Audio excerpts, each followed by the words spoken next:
Por ejemplo, lo que, bueno, mensajes tengo: desafiliación masiva, paro indeterminado, Fonit, ¿qué pasó con el Fonit y el incentivo docente? Pero bueno, nada, muchísimos son los mensajes, y sobre todo lo rápido que desde el gobierno también salieron a poner cartelería.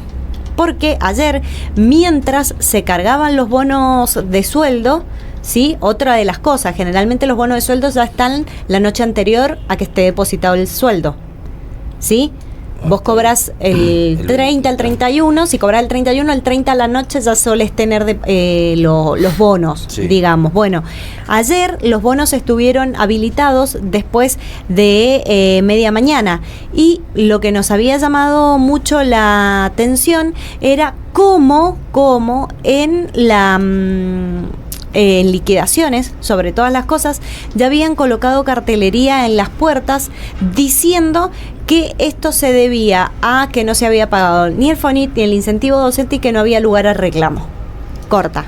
O sea, no podías entrar a preguntar absolutamente nada porque la respuesta era esa: no hay reclamo absolutamente nada. El mensaje decía: se informa que a partir del cobro del día 29 de febrero, debido a la disposición del Gobierno Nacional, ya no se percibe el ítem Fonit ni incentivo docente, por lo cual no existe reclamo alguno. Esto generó, lógicamente, aún más el enojo de los trabajadores de la educación. Nos vamos a meter un poco en este tema porque la tenemos en línea a Karina Sedano, secretaria general del SUTE. ¿Cómo estás, Karina? ¿Cómo estás? Muy buenos días. Bien, gracias por atendernos. Bueno, Karina, ¿qué pasó ayer con los sueldos? El gobierno de la provincia descontó el incentivo docente, como vos lo estabas explicando antes que yo entrara, que estaba escuchando, a la mayoría de los trabajadores de la educación, de los docentes, directivos, supervisores, los docentes que no tienen cláusula de garantía. Ayer se encontraron que le faltaba por lo menos 28.700 pesos, que es el incentivo docente, en su salario. Es decir, que ayer tuvimos un recorte en nuestro salario.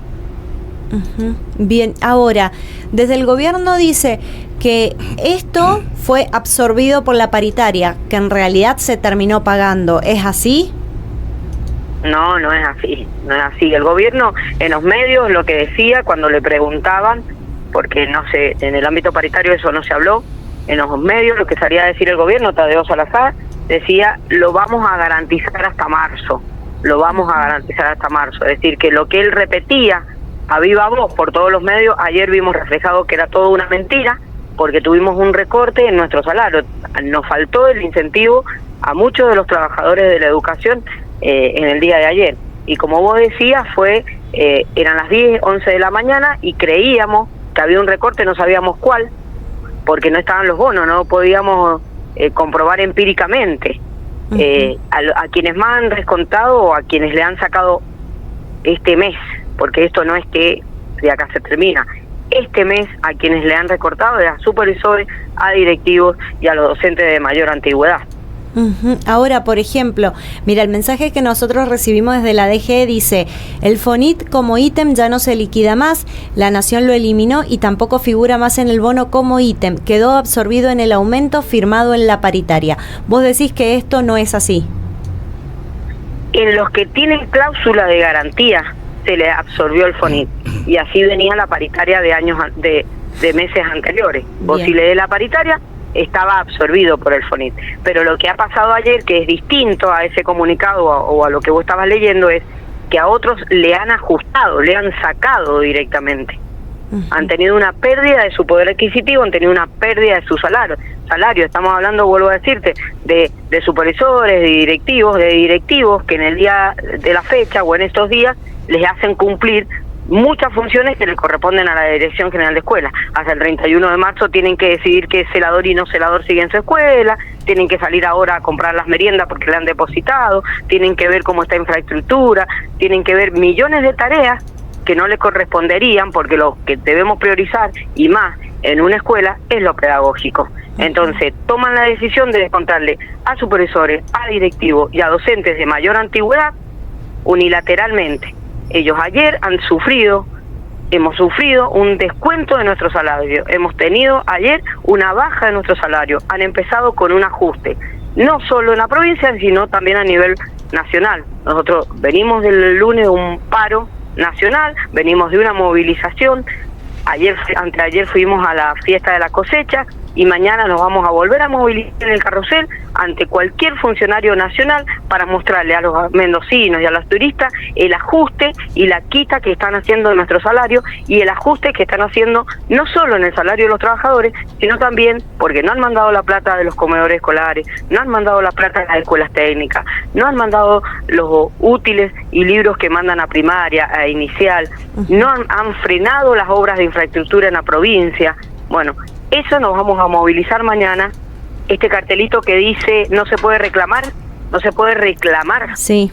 A lo mejor pone una página, pero sí se puede reclamar en las calles, visibilizando lo que nos están haciendo. Ahora, Karina, esto, a ver, uno cuando escucha a los docentes hablar en la sala de profesores, todo, realmente te das cuenta, y esto sí creo que los involucra a ustedes como sindicato, de el tema de los ítems y la cantidad de sueldo en negro que tiene el trabajador de la educación.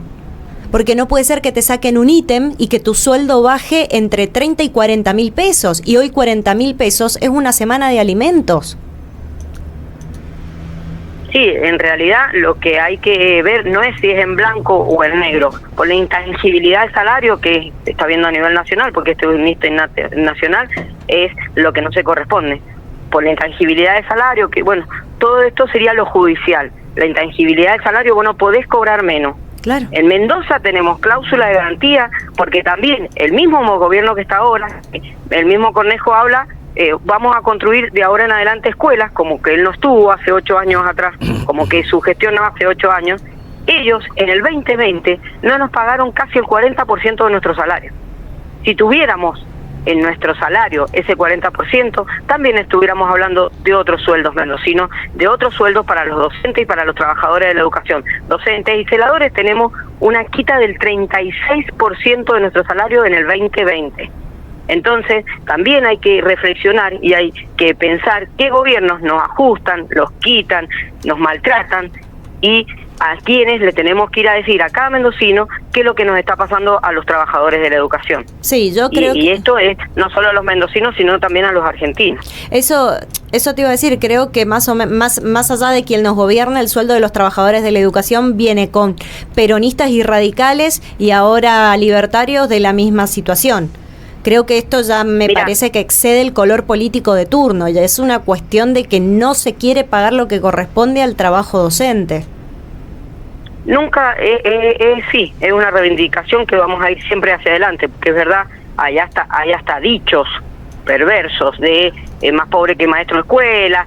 Bueno, también la comunidad tiene, o todos tenemos dichos que son perversos, porque esto que te digo, más pobre que maestro de escuela, más hambre que maestro de escuela, son refranes muy viejos que hay que reivindicarlos, que es verdad lo que voy a decir, pero también hay que saber que en el 2015 nosotros éramos los segundos mejores pagos del país y en 8 años ha habido una baja del poder adquisitivo en los trabajadores de la educación del 53%. Hemos perdido el 53% con decisiones sobre la educación. Entonces eso también hay que analizarlo. Lo vemos, los que vamos cotidianamente a la escuela, vemos que los chicos siguen buscando sillas, vemos que andan deambulando de un grado al otro porque siguen buscando sillas, tenés que estar deambulando a ver qué pasa si van a venir o no. Imagínate ahora con el contexto de pobreza en esta semana que hemos estado haciendo ese relevamiento, hay muchos chicos que no han ido, porque no es que no tengan un lápiz o una hojita, que era, lleva una hojita, no lleves un cuaderno, porque no tienen zapatillas, porque no tienen que comer, porque no en todas las escuelas están los comedores, porque no en todas las escuelas está la copa de leche, que muchos de nuestros estudiantes van a veces solo por la copa de leche, y un niño o un estudiante que tiene hambre no puede estudiar. Entonces también tenemos que analizar qué está pasando con la educación.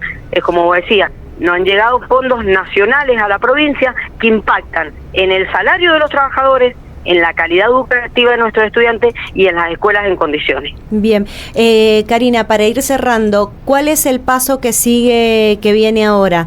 ¿Qué es lo que van a hacer con esto? ¿Se van a sentar en paritarias con el gobierno provincial? ¿Medidas judiciales a nivel nacional para que esta plata que se quita desde Nación sea reivindicada desde alguna forma? ¿Cómo sigue? Primeramente ya hubo una convocatoria paritaria nacional en la cual exigió, se espera, junto con otros gremios docentes, que se manden los fondos a las provincias. También se ha exigido que se vuelva a ver el salario mínimo garantizado nacional. Todo eso era lo que te ponía la paritaria nacional, con otros ítems, no solo salarial, condiciones de trabajo, bueno. Y lo otro es, mañana vamos a marchar en el carrusel, como lo votamos en el plenario provincial, para visibilizar ante cualquier funcionario nacional que dé respuesta y exigirle que envíen los fondos a la provincia, primeramente. Eso es mañana en el carrusel, nos juntamos a las 9 horas en la calle Belgrano. Y luego, este martes, pasó un cuarto intermedio, la paritaria nacional, en la cual veremos qué respuesta lleva el gobierno nacional. Si no hay ninguna respuesta, desde CETERA vamos a tener nuevamente reunión de secretarios generales para ver cómo seguimos hacia adelante. Perfecto. Y lo otro decirte que nosotros en el día de ayer también tomamos la decisión de enviarle al subsecretario de Trabajo de la provincia que nos convoque urgente a paritaria para analizar este recorte salarial que ha habido con los trabajadores. Bien, se entiende. Karina, muchísimas gracias por esta comunicación, ha sido muy amable. Gracias a ustedes por la comunicación y que tengan muy buena mañana. Gracias. Karina Sedano desde el SUTE, bueno, comentando qué es y qué es lo que va a suceder a partir de ahora y hacia adelante, lógicamente, con lo que ha pasado con los sueldos de los trabajadores de la educación. La verdad